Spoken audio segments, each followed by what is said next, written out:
When the United States starts talking openly about Greenland again, and at the same time threatens tariffs on its closest allies, it tells you something very important about where American power is headed and how Washington now sees the world.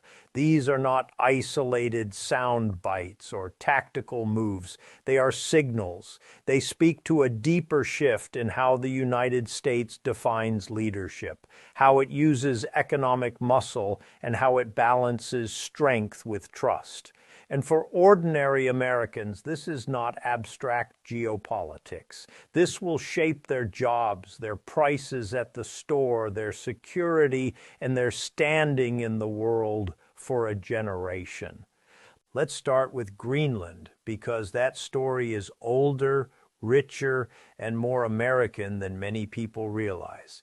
The idea that the United States should control or at least dominate Greenland did not begin in the modern media age.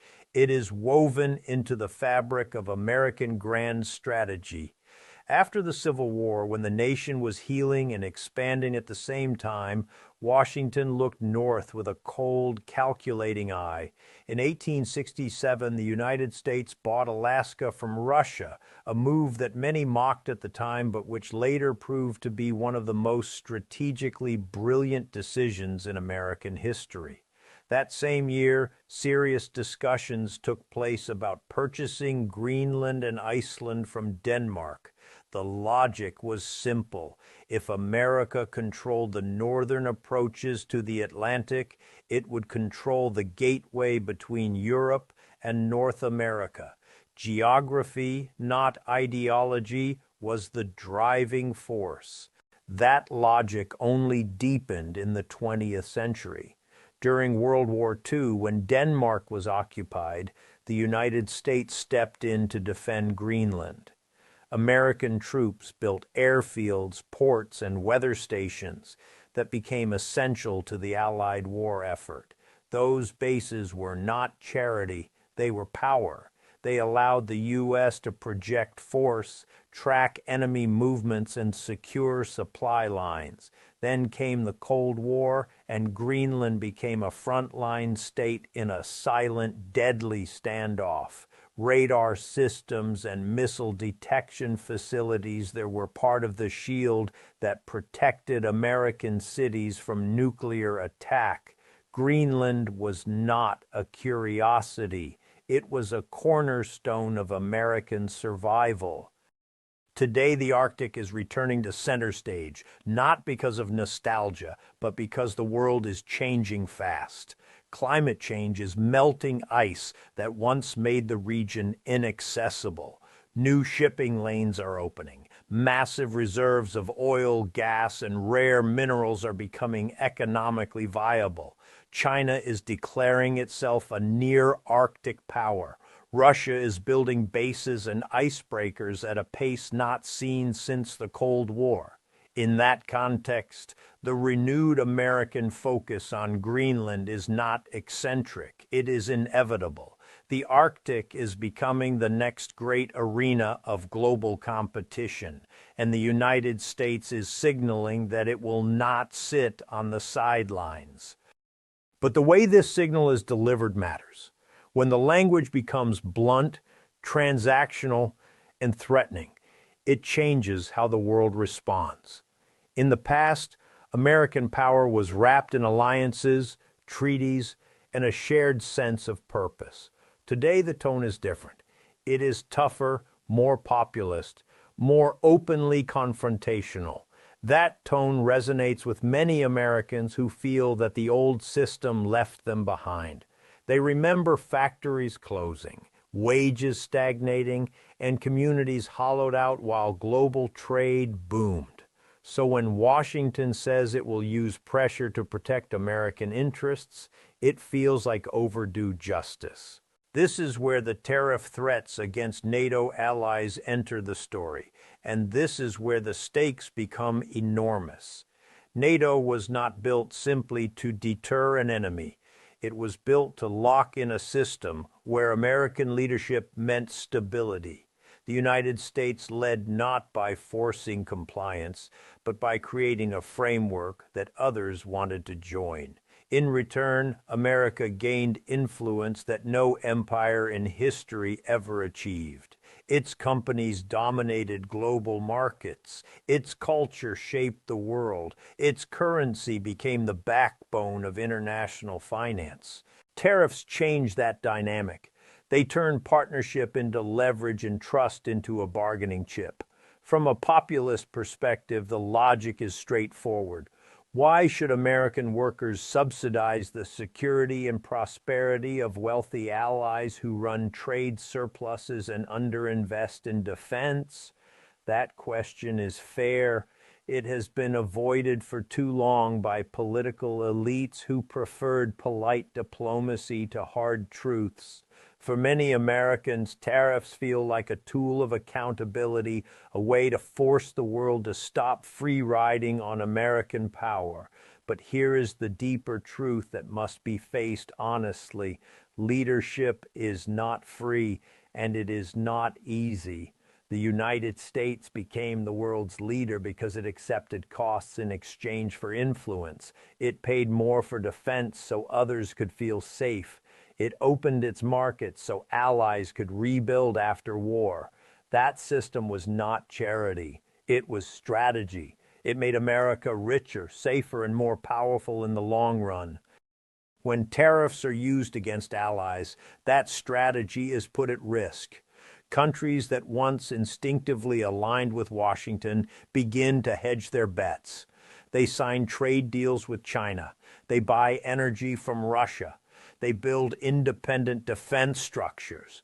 The result is a more fragmented, less predictable world where American influence shrinks even if its military remains formidable. Power without trust is brittle. It looks strong until the moment it breaks. For ordinary Americans, this is not theoretical. Tariffs raise prices. They raise the cost of cars, appliances, farm equipment, and electronics. Retaliation hits farmers, manufacturers, and exporters. Communities that were supposed to be protected end up more exposed. The promise of economic nationalism can turn into the reality of economic isolation if it is not handled with care. Now bring Greenland back into this picture and you see the full scope of what is happening. Greenland is about the future of energy, technology, and global trade routes. Tariffs are about the rules that govern the global economy. Together, they represent a struggle over whether America will shape the next world order or be shaped by it. Historically, great powers decline when they confuse strength with wisdom. Spain had the world's greatest navy and lost it through mismanagement and arrogance. Britain ruled the seas but exhausted itself, trying to hold an empire together while the world changed beneath its feet. The Soviet Union had nuclear parity but collapsed because its system could not deliver prosperity and legitimacy. The lesson is clear: power must be adaptive, not just aggressive. America now stands at a similar crossroads. The instinct to be tough is understandable and in many ways healthy. A nation that cannot defend its workers, its borders, and its strategic interests will not remain a nation for long. But toughness without strategy becomes self-defeating. It alienates partners, empowers rivals, and leaves ordinary people paying the price. What does this mean for America as a world leader? It means leadership is being renegotiated. The old post-World War II consensus is fading. A new model is emerging, one that blends populism with power politics. The challenge is to ensure that this new model does not destroy the very advantages that made America exceptional. Leadership is not about being feared. It is about being followed. It is about setting rules that others accept because they see them as fair and beneficial. And what does this mean for Americans at home? It means their future prosperity depends on getting this balance right. If America mishandles Greenland and the Arctic, it could lose access to critical resources and strategic routes that define the next century. If America mishandles tariffs and alliances, it could find itself isolated in a world that is increasingly hostile and unstable.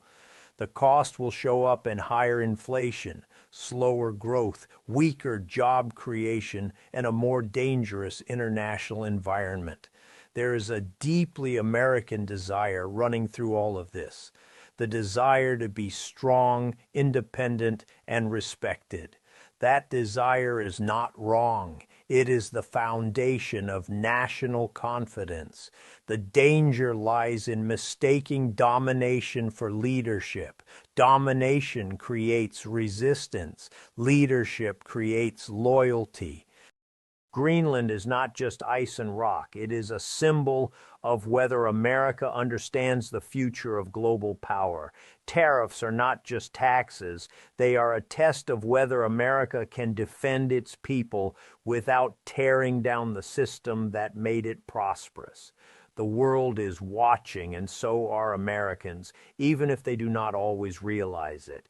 In the end, the question is simple but profound. Will the United States use its strength to build a new era of shared prosperity and stability, or will it use that strength in a way that leaves it standing alone? The answer will determine not just America's place in the world, but the everyday reality of life for millions of Americans who want security, opportunity, and a country that still leads by example rather than by threat. Because the strongest nation is not the one that shouts the loudest. It is the one others choose to stand with.